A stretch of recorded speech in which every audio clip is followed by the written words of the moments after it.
नमः शिवाय। जय भोलेनाथ। प्रिय भक्त जनों, आज फाल्गुन मास के शुक्ल पक्ष की त्रयोदशी तिथि है और आज शुक्र प्रदोष का व्रत है। इस दिन भगवान शिव की पूजा करने से ऐश्वर्य, धन, सौभाग्य की प्राप्ति होती है। साथ ही यह व्रत आर्थिक लाभ, दाम्पत्य जीवन में सुख शांति के लिए और संतान की लंबी आयु के लिए किया जाता है। यह प्रदोष व्रत अर्थात त्रयोदशी का व्रत मनुष्य को सुखी और संतोषी बनाता है।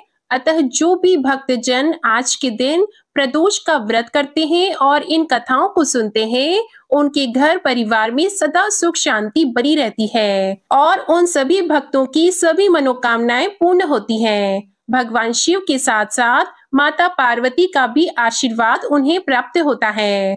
तो आज आप सुनेंगे शुक्र प्रदोष व्रत की बड़ी ही दुर्लभ कथा। इस कथा को बड़ी ही श्रद्धा और प्रसन्न चित्त मन से सुनिएगा। प्रेम से बोलिए भगवान भोलेनाथ की जय। स्कंद पुराण के अनुसार सूत जी कहते हैं, विदर्भ देश में सत्यव्रत नाम से प्रसिद्ध एक राजा थे। धर्म पूर्वक राज्य करते हुए उनका बहुत सा समय सुख पूर्वक बीत गया। एक समय शाल्व देश के राजाओं ने विदर्भ देश पर आक्रमण कर दिया। उनके बीच भयंकर युद्ध हुआ। दोनों पक्षों की बहुत सी सेना मारी गई, परंतु अंत में विदर्भ देश के राजा भी उनके हाथों से मारे गए। विदर्भ राज की गर्भवती स्त्री दुखी होकर रात के समय राजभवन से निकलकर वन की ओर चली गई। सुबह होने पर उस रानी ने जलाशय के किनारे एक वृक्ष के नीचे एक सुंदर से पुत्र को जन्म दिया। उसके बाद वह प्यास से व्याकुल होकर जलाशय में पानी पीने गई। इतने में ही एक घड़ियाल ने आकर उसे अपना ग्रास बना लिया। वह बालक पैदा होते ही माता पिता से हीन हो गया। जब वह नवजात शिशु वृक्ष के नीचे पड़ा हुआ जोर जोर से रो रहा था, उसी समय भगवान भोलेनाथ की कृपा से वहां पर एक उमा नाम की ब्राह्मणी पहुंची। वह अपने 1 वर्ष के बालक शुचि व्रत को गोद में लिए हुए थी। वह ब्राह्मणी बहुत ही गरीब और विधवा थी। वह भीख मांगकर अपना गुजारा करती थी। उस बालक को रोते हुए देखकर उसने मन ही मन सोचा कि यह तो बड़ी हैरानी की बात है कि यह नवजात शिशु, जिसकी अभी तक नाल भी नहीं कटी है, यहाँ पर पड़ा हुआ है। इसकी माता कहाँ चली गई? जब वह ब्राह्मणी सोच में डूबी हुई थी, उसी समय वहां से एक सन्यासी गुजरे। वह ऐसे जान पड़ते थे मानो साक्षात शंकर भगवान हो। उन श्रेष्ठ भिक्षु ने उस स्त्री से कहा, हे ब्राह्मणी, तुम इस बालक की रक्षा करो, इससे तुम्हें परम कल्याण की प्राप्ति होगी। इतना कहकर वह दयालु भिक्षु वहां से चले गए। उनके जाने के बाद ब्राह्मणी ने उस बालक को लेकर अपने घर की ओर प्रस्थान किया। वह ब्राह्मणी एक चक्र नामक नगर में निवास करती थी। ब्राह्मणी ने उस बालक का अपने बेटे के समान ही पालन पोषण किया और उसका नाम धर्मगुप्त रखा। वह भिक्षा के अन्न से ही अपने पुत्र और राजकुमार दोनों को पालने लगी। एक दिन वह ब्राह्मणी उन दोनों बालकों को साथ लेकर भीख मांगती हुई देव मंदिर में चली गई। उस समय वहां पर शांडिल्य मुनि पधारे हुए थे। शांडिल्य मुनि को देखकर ब्राह्मणी ने उन्हें प्रणाम करके पूछा, हे ब्राह्मण, एक सन्यासी के कहने पर मैं इस बालक को अपने घर ले आई हूँ। अभी तक मुझे इसके कुल का पता नहीं चला, फिर भी मैं अपने पुत्र की तरह ही इसका पालन पोषण करती हूँ। आप ज्ञान के नेत्रों से देखकर मुझे बताने की कृपा करें कि यह बालक किस कुल में उत्पन्न हुआ है और इसके माता पिता कौन है। तब मुनिवर बोले, यह विदर्भ देश के राजा का पुत्र है। इतना कहकर शांडिल्य मुनि ने उस बालक के पिता के युद्ध में मारे जाने तथा उसकी माता के ग्रह द्वारा ग्रस्त होने का सब समाचार पूर्ण रूप से बताया। यह सुनकर ब्राह्मणी को और भी आश्चर्य हुआ। फिर उसने प्रश्न किया कि हे महामुनि, वह राजा सभी भोगों को छोड़कर युद्ध में क्यों मारे गए और इस बालक को यह दृढ़ता कैसे प्राप्त हुई? यह अपने राज्य को कैसे प्राप्त करेगा? यह तो मेरे पुत्र की तरह भिक्षा के अन्न से ही जीवन निर्वाह करता है। इसकी दरिद्रता के निवारण का क्या उपाय है? तब शांडिल्य मुनि बोले, इस राजकुमार के पिता विदर्भ राज पूर्व जन्म में पांड्य देश के राजा थे। एक दिन प्रदोष काल में राजा बड़ी भक्ति भाव से त्रिलोकीनाथ महादेव जी की आराधना में मग्न थे। उसी समय उनके नगर में बड़ा भारी कोलाहल मचा। उस शोर को सुनकर राजा ने बीच में ही भगवान शंकर की पूजा को छोड़ दिया और राजभवन से बाहर निकल गए। इसी समय राजा का मंत्री शत्रु को पकड़कर उनके समीप ले आया। वह शत्रु पांड्य राज्य का सामंत था। उसे देखते ही राजा ने क्रोध पूर्वक उसका मस्तक कटवा दिया। शिव पूजा को छोड़कर नियम को समाप्त किए बिना ही राजा ने रात में भोजन भी कर लिया। इसी प्रकार राजकुमार भी प्रदोष काल में भगवान शिव की पूजा किए बिना ही भोजन करके सो गया। वही राजा अगले जन्म में विदर्भ राज हुआ। शिव पूजा में विघ्न होने के कारण शत्रुओं ने उसके सुख भोग के बीच में ही मार डाला। पूर्व जन्म में जो उसका पुत्र था, इस जन्म में भी राजा का वही पुत्र है। भगवान शिव की पूजा का उल्लंघन करने के कारण यह दरिद्रता को प्राप्त हुआ है। इसकी माता ने पूर्व जन्म में छल से अपनी सौत को मार डाला था। उस महान पाप के कारण ही वह इस जन्म में ग्रह के द्वारा मारी गई। हे ब्राह्मणी, तुम्हारा पुत्र पूर्व जन्म में भी एक ब्राह्मण था। इसने अपना सारा जीवन केवल दान लेने में ही बिताया, यज्ञ आदि सत्कर्म नहीं किए, इसलिए यह दरिद्रता को प्राप्त हुआ है। उस दोष के निवारण के लिए अब यह भगवान शंकर की शरण में जाए। यदि यह दोनों बालक प्रत्येक प्रदोष के दिन भगवान शंकर का पूजन करते रहे तो वर्ष भर के भीतर ही इनकी दरिद्रता का नाश होगा और राज्य सुख की प्राप्ति होगी। इस प्रकार शरण में आई हुई ब्राह्मणी को मधुर वचनों द्वारा आश्वासन देकर शांडिल्य मुनि ने उनके दोनों बालकों को भगवान शंकर की आराधना के मंत्र का उपदेश दिया। उसके बाद ब्राह्मणी अपने दोनों बालकों को लेकर वहां से चली गई। 4 मास बाद एक दिन ब्राह्मण का पुत्र नदी में स्नान करने गया। वहां उसे धन से भरा हुआ एक घड़ा मिला, जिसे लेकर वह अपनी माँ के पास गया। माँ धन से भरे हुए घड़े को देखकर खुश हो गई और उसने कहा, इसे अपने भाई के साथ आधा आधा बांट लो। मगर धर्मगुप्त ने इस धन में हिस्सेदारी से मना करते हुए कहा, मैं किसी अन्य के भाग्य का भागी नहीं हो सकता। प्रत्येक व्यक्ति स्वयं के कर्म का फल भोगता है। इस प्रकार प्रसन्नता पूर्वक भगवान शंकर की पूजा करते हुए उन दोनों कुमारों का 1 वर्ष व्यतीत हो गया। एक दिन ब्राह्मण का पुत्र और राजकुमार वन में भ्रमण करने गए। मार्ग में उन्होंने देखा कि अनेक गंधर्व कन्याएं आपस में खेल रही थी। ब्राह्मण कुमार वहीं पर रुक गया और राजकुमार से बोला, हमें इससे आगे नहीं जाना चाहिए। ये गंधर्व कन्याएं हैं, किसी को भी अपनी ओर आकर्षित कर सकती हैं। मगर राजकुमार निडर होकर आगे बढ़ता गया। जब मुख्य गंधर्व कन्या ने राजकुमार धर्मगुप्त को देखा तो वह उसके प्रति आकर्षित हो गई। उसने अपनी सभी सखियों को फूल चुनने के लिए भेज दिया और राजकुमार के पास आने की प्रतीक्षा करने लगी। उसे अकेला देखकर राजकुमार उसके पास गया और उससे बातचीत शुरू की। उसने बताया कि मैं विदर्भ देश का राजकुमार हूँ। मेरे माता पिता अब इस संसार में नहीं हैं और शत्रुओं ने हमारे राज्य पर कब्जा कर लिया है। तब कन्या ने अपना परिचय देते हुए कहा कि मैं विदर्भिक नामक गंधर्व की पुत्री हूँ। मेरा नाम अंशुमति है और मैं गायन में प्रवीण हूँ। उसने यह भी कहा कि मैं आपसे विवाह करना चाहती हूँ। इतना कहकर उसने अपनी मोतियों की माला निकालकर राजकुमार को पहना दी। तब राजकुमार ने पूछा, तुम राजपाट गंवा चुके राजकुमार के साथ कैसे रह पाओगी और अपने माता पिता की अनुमति के बिना तुम मेरे साथ कैसे आ सकती हो? इस पर अंशुमति बोली, चाहे जो हो जाए मैं वही करूंगी जो मैं चाहती हूँ। तुम 2 दिन बाद प्रातः काल यहाँ आकर मुझसे मिलना। इतना कहकर वह वहां से चली गई। राजकुमार ने वापस आकर ब्राह्मणी और उसके पुत्र को सारी बात बताई। वे दोनों बहुत खुश हुए। 2 दिन बाद राजकुमार पुनः उसी वन में गया।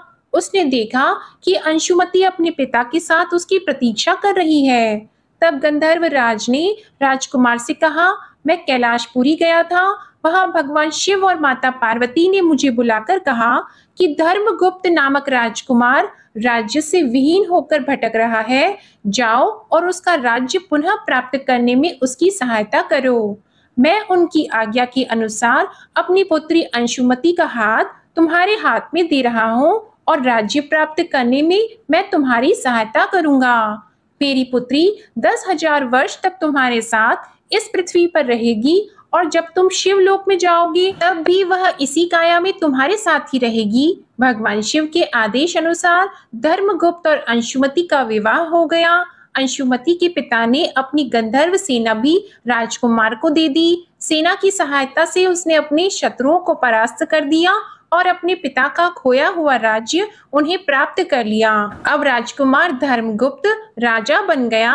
उसने अपने बुरे दिनों में उसे पालने वाली गरीब ब्राह्मणी को राजमाता का दर्जा दिया और शुचिव्रत को अपना छोटा भाई माना। इस प्रकार नियमित रूप से प्रदोष व्रत करने से ब्राह्मणी, उसके पुत्र शुचिव्रत और राजकुमार धर्मगुप्त को धन धान्य तथा सुख संपत्ति की प्राप्ति हुई। सूत जी कहते हैं कि जो मनुष्य प्रदोष व्रत की इस पुण्यमयी महात्म्य को एकाग्रचित होकर सुनते हैं अथवा पढ़ते हैं, उन्हें 100 जन्मों तक कभी दरिद्रता नहीं होती और अंत में वह ज्ञान के ऐश्वर्य से युक्त होकर भगवान शंकर के परम धाम को प्राप्त होते हैं। प्रेम से बोलिए भगवान शंकर की जय, माता पार्वती की जय। प्रिय भक्त जनों, अब आप सुनेंगे सभी दुखों को नष्ट करने वाली और सुख प्रदान करने वाली भगवान शिव की इस कथा को। एक नगर में भगवान शिव का एक भव्य मंदिर था, जहां हर वर्ष दूर दूर से भक्त जन शिव जी के दर्शन के लिए आते थे। उस समय प्रदोष का व्रत था। दूर दूर से भक्त जन गंगा जल लेकर भगवान को जलाभिषेक करने आए हुए थे। मंदिर का परिसर भक्तों की भीड़ से भरा हुआ था। तभी अचानक आकाश में बिजलियां चमकी और सोने का एक थाल उतरा। उसी के साथ एक भविष्यवाणी भी हुई कि जो कोई भगवान शंकर का सच्चा भक्त और प्रेमी होगा, उसी को यह थाल मिलेगा। प्रिय भक्तों, मंदिर के परिसर में उपस्थित सभी लोगों ने यह भविष्यवाणी सुनी। धीरे धीरे सभी इकट्ठा हो गए।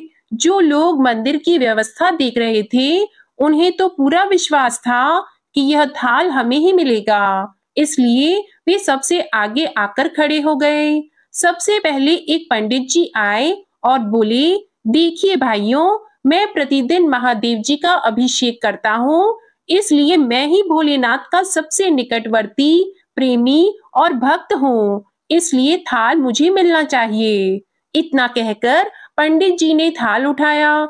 जैसे ही पंडित जी ने थाल उठाया, थाल पीतल का हो गया। अब देखिए, यह देखकर पंडित जी बड़े ही लज्जित हुए।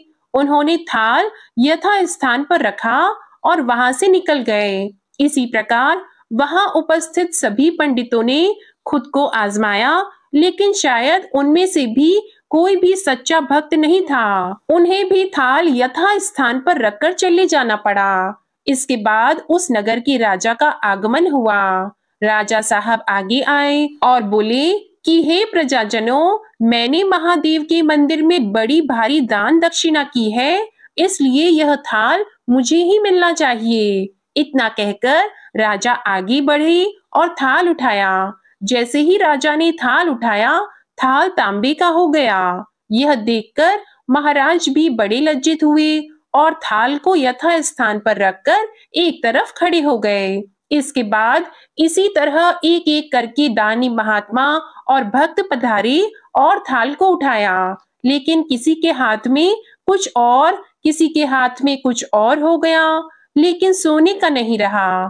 तब लोगों को पता चला कि हम में से कोई भी महादेव का सच्चा भक्त नहीं है। उसी समय एक किसान का आगमन हुआ। वह बेचारा महीनों बाद आज प्रदोष व्रत के शुभ अवसर पर शिव जी के दर्शन करने आया था। गरीबी और गृहस्थी के बोझ तले दबा दिन रात खेतों में मेहनत मजदूरी करके अपना और अपने परिवार का गुजारा करता था। अभी रास्ते में आ ही रहा था कि कोई भिखारी मिल गया और कुछ खाने को मांगने लगा। इस किसान को दया आ गई। अपने खाने के लिए जो खाना लाया था, वह उसने उस भिखारी को दे दिया। थाल के बारे में इसने भी सुना था लेकिन इसने उस ओर कोई ध्यान नहीं दिया। सीधा मंदिर में गया और महादेव का पूजन करके बाहर आ गया। परिक्रमा करके जाने को हुआ, तभी पीछे से एक व्यक्ति बोला, अरे ओ भाई, तुम भी यह थाल उठाकर देख लो, हो सकता है तुम ही वह सच्चे भक्त हो जिसके लिए यह थाल आया है। किसान को लगा कि वह व्यक्ति उसका मजाक बना रहा है, तो किसान ने हंसते हुए कहा, भाई, मैं तो कभी पूजा पाठ नहीं करता, महीने में एक आध बार मंदिर आ जाता हूँ, मैं काहे का सच्चा भक्त। वह आदमी बोला, हम तो देख चुके हैं हमारी भक्ति दो कौड़ी की भी नहीं है। अब तुम ही अपना हाथ लगाकर देख लो, सोने का थाल मिले ना मिले, किंतु पता तो चल जाएगा कि तुम्हारी भक्ति में कितनी सच्चाई है। लोगों के बहुत ही आग्रह करने पर आखिर उस भोले भाले किसान ने जाकर थाल उठाया। तो जैसे ही उसने थाल उठाया, लोगों के आश्चर्य का ठिकाना नहीं रहा। सोने का थाल रोशनी से चमकने लगा। यह देखकर सब लोगों में खुशियों की लहर दौड़ गई। सभी लोग उसके जयकारे लगाने लगे और पूछने लगे, भाई, तुम ही सच्चे भक्त हो, अब हमें भी बता दो कैसी भक्ति करते हो जिससे महादेव तुमसे इतने प्रसन्न हैं। तो किसान बोला, भाई, मैं कोई भक्ति नहीं करता, मैं केवल दिन भर खेतों में काम करता हूँ और थोड़ा समय निकालकर जरूरतमंद लोगों की मदद करता हूँ। इसके अलावा भगवान भोलेनाथ का मन ही मन ध्यान कर लेता हूँ और कोई विशेष कार्य नहीं करता। लोग पूछने लगे, तुम लोगों की मदद क्यों करते हो? तो हंसते हुए किसान बोला, सुकून दूसरों के चेहरे पर मुस्कान देखकर मुझे जो आनंद और खुशी होती है, उसे मैं शब्दों में बयां नहीं कर सकता। शायद यही कारण है कि महादेव मुझसे खुश हैं। इसलिए हमेशा याद रखें, सत्कर्म का आनंद भी आनंद से होता है और अंत भी आनंददायक होता है। दुष्कर्म का आरंभ भी दुख से होता है और अंत भी दुखदायक होता है। आप सैकड़ों मील की यात्रा करके भी दूसरे का दिल दुखाते हैं, तो आपकी वह तपस्या, साधना और महादेव का दर्शन धूल के बराबर है। तो एक बार प्रेम से बोलिए, हे भोलेनाथ। जैसे आपने उस किसान पर कृपा दृष्टि बरसाई, वैसे ही अपनी सभी भक्तजनों का कल्याण करना, सबकी गरीबी दरिद्रता दूर करना, उन्हें मोक्ष देना। हर हर महादेव। प्रिय भक्तजनों, आइए अब सुनते हैं असीम आनंद और सुख संपदा देने वाली इस कथा को। गंगा के घाट पर श्रद्धालुओं की बड़ी भारी भीड़ थी और उसी दिन भोलेनाथ जी माता पार्वती को साथ में लेकर पृथ्वी पर भ्रमण के लिए निकले थे। वे अपनी प्रिय नगरी काशी की ओर प्रस्थान किए हुए थे। तभी आकाश से गुजरते समय माता पार्वती की नजर भीड़ की ओर पड़ी, तो पार्वती जी ने इतनी ज्यादा भीड़ का कारण शिवजी से पूछा। शिवजी ने बताया, देवी, आज से माघ मास स्नान का पर्व आरंभ हो चुका है। इस माघ माह में स्नान करने वाले लोग स्वर्ग को जाते हैं। उसी लाभ के लिए इतने सारे श्रद्धालुओं की भीड़ जमा हुई है। प्रिय भक्तजनों, पार्वती जी का भीड़ को देखकर कौतूहल तो शांत हो गया, लेकिन उनके मन में एक सवाल भी आया। तब उन्होंने भोलेनाथ जी से पूछा, हे भगवान, हे भोलेनाथ, गंगा स्नान करने वाले यह सारे लोग स्वर्ग चले गए तो क्या होगा? स्वर्ग में इतना स्थान कहाँ है? प्रभु, फिर लाखों वर्षों से लाखों लोग इस तरह गंगा स्नान करके स्वर्ग पहुंच रहे हैं, तो वे लोग कहाँ हैं और स्वर्ग में उन्हें कहाँ स्थान मिला है? देवी भगवती के इस सवाल पर भोलेनाथ जी ने कहा, हे देवी, शरीर को गीला करना एक बात है, लेकिन स्वर्ग प्राप्ति के लिए तो मन की मलिनता को धोना बहुत ही आवश्यक है। तब माता पार्वती जी ने पूछा कि यह कैसे पता चलेगा प्रभु कि किसने शरीर धोया है और किसने मन को पवित्र किया है? तब शिव जी ने बताया, हे पार्वती, यह उनके कर्मों से समझा जाता है। प्रिय भक्तजनों, पार्वती जी की शंका अब भी नहीं मिटी। तब शिव जी ने अपनी प्यारी पत्नी पार्वती जी के मन में चले सारे सवालों के समाधान के लिए उन्हें कहा, हे देवी, चलो मैं तुम्हें सारी बात एक प्रत्यक्ष उदाहरण के माध्यम से समझाने का प्रयत्न करता हूँ, लेकिन इसके लिए हमें एक नाटक करना होगा। तब क्या था, शिवजी तुरंत ही एक कोड़ी का रूप बदल लेते हैं और रास्ते में लेट जाते हैं और माता पार्वती को कहते हैं, हे देवी, आप एक अत्यंत ही सुंदरी का रूप धारण कर लीजिए।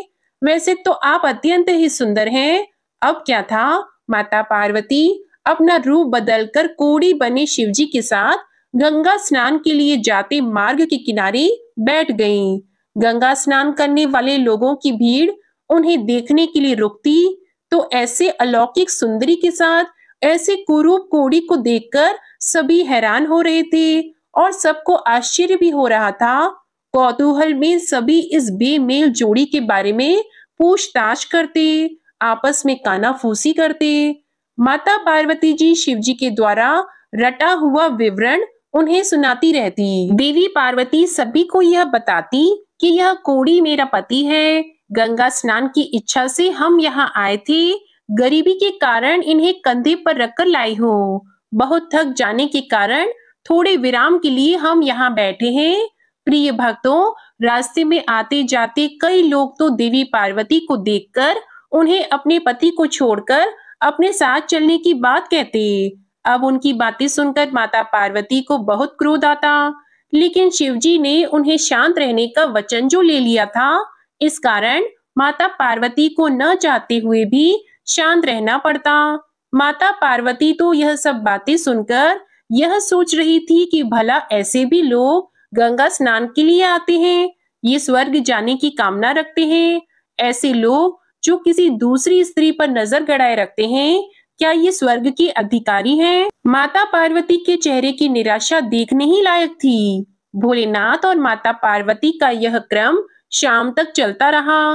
तभी एक सज्जन पुरुष वहां पर आए और उन्होंने पूछा, हे देवी, आप यहाँ पर क्यों बैठी हैं? यह कौन है और इस तरह असहाय पड़े हुए हैं? माता पार्वती ने कहा, यह मेरे पति हैं। हम लोग गंगा स्नान के लिए आए हैं और हम यहाँ पर बैठकर विश्राम कर रहे हैं। विश्राम करने के बाद हम गंगा स्नान करेंगे। प्रिय भक्तों, इस तरह पार्वती जी ने रटा रटाया विवरण उन्हें भी सुना दिया। यह सुनकर उस सज्जन पुरुष के आंखों में आंसू भर आए। उन्होंने सहायता का प्रस्ताव किया और कोढ़ी को कंधे पर लादकर गंगा तट पर पहुंचा दिया। और यहाँ तक कि वे लोग गंगा स्नान कर भी लेते हैं और उसके बाद उस सज्जन पुरुष ने जो अपने साथ में सत्तू लाया था उन दोनों को खाने के लिए दिया और फिर सुंदर स्त्री बनी माता पार्वती को बारंबार नमन करते हुए कहा, हे देवी, आप जैसी देवियां ही इस धरती के स्तंभ हैं। धन्य हैं आप जो इस प्रकार अपना धर्म निभा रही हैं। ऐसा कहकर वह पुरुष दोनों को प्रणाम करता है। भगवान शिव और माता पार्वती ने उसे आशीर्वाद दिया। शिव पार्वती वहां से उठे और कैलाश की ओर चले गए। शिव जी ने रास्ते में कहा, हे देवी, हे पार्वती, इतनों में से एक ही व्यक्ति ऐसा था जिसने अपना मन धोया और स्वर्ग के लिए सुगम रास्ता बनाया। गंगा स्नान का महालय तो सही है, पर इसके साथ मन भी धोने की शर्त लगी है। तब माता पार्वती समझ गईं कि आखिर क्यों इतनी संख्या में गंगा स्नान करने के बाद भी और गंगा का निर्मल महालय होने के बाद भी स्वर्ग नहीं पहुंच पाते और क्यों गंगा स्नान के पुण्य फल से वंचित हो जाते हैं, क्योंकि उन्हें विश्वास नहीं होता कि गंगा स्नान करने के बाद भी उनके पाप धुल जाएंगे। गंगा स्नान करने तो सभी जाते हैं, किंतु शुद्ध मन लेकर बहुत कम लोग जाते हैं। राह चलते किसी स्त्री को देखकर उनके मन में उसके प्रति आकर्षण पैदा होता है, यह तो पाप है। किसी असहाय को देखकर उससे किनारा कर लेते हैं। इतने सारे पाप मन में लेकर भला गंगा स्नान करने का फल कैसे मिल सकता है? जो लोग धर्म, कर्म, पुण्य और दान करते हुए गंगा जी में स्नान करते हैं, उनके पाप स्वतः ही मिट जाते हैं और उन्हें स्वर्ग की प्राप्ति होती है। इसलिए गंगा स्नान करने से पूर्व अपने मन को शुद्ध और निर्मल करना अत्यंत ही आवश्यक है और उसके साथ ही दान पुण्य अवश्य करना चाहिए। फिर तो गंगा स्नान करने के बाद उसके लिए स्वर्ग के दरवाजे खुल जाते हैं। प्रेम से बोलिए हर हर गंगे, पार्वती पतिये हर हर महादेव। आपको आज की ये कथा और ये वीडियो पसंद आए तो इसे लाइक कीजिएगा, शेयर कीजिएगा, कमेंट में माता पार्वती और भोलेनाथ जी की जय लिखिएगा और चैनल को भी सब्सक्राइब करिएगा। जय भोलेनाथ।